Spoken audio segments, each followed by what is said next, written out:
Ki khubor ka Batesi TV ka umdi basnyam bat penjaslian Rupa Premium Meghalaya.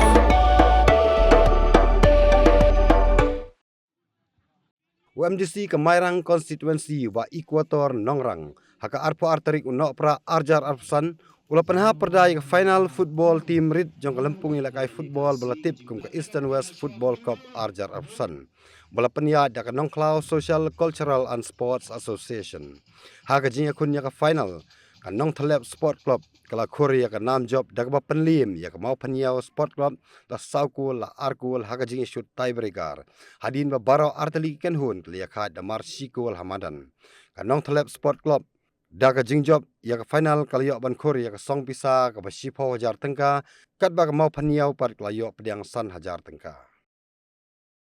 I play isara ke senang, I play kisket ke senang, I play ke kam senang barok berkumpul ya ke kam jangkali ke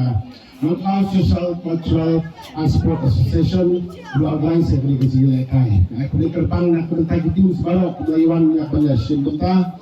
Bakal pandu nak berita kipai location jong kibang berkisah berfirman keduan bersegi yang dizekai final apa pun kita pro kita nangi itu ya kita kemudian kita kiban ni tuai pada nak berita berpau ya kini kesini kalau kesini final bersepi paro tengah sudah ini ada tim sebelah ayo ya kini kalba ini kacamnya berpro bermuka baham kot nak lihat jong Nongklau Sport Club ayo ya kaban job ya ma punya sports club kasi kai kadon ke job kadan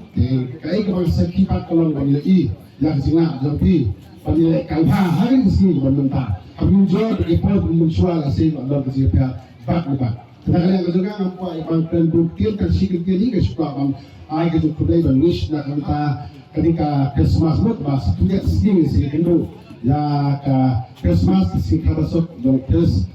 Johnny nanti sekarang bakal Christmas kalau ini ada Yesus baru iway patunjun aku le aban sedang temai nak benta baru jangan digadong tang area ini baru koi jika jangan lihat benta kalau makwa ya kaban ayo siru tunjul nak benta ke asan harus punya siapa yang sini kai football apa jangan digadong tang area ini baru koi kami kita kerja fresh pun fresh jano bela kabari.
Hãy subscribe cho kênh Ghiền Mì Gõ để không bỏ lỡ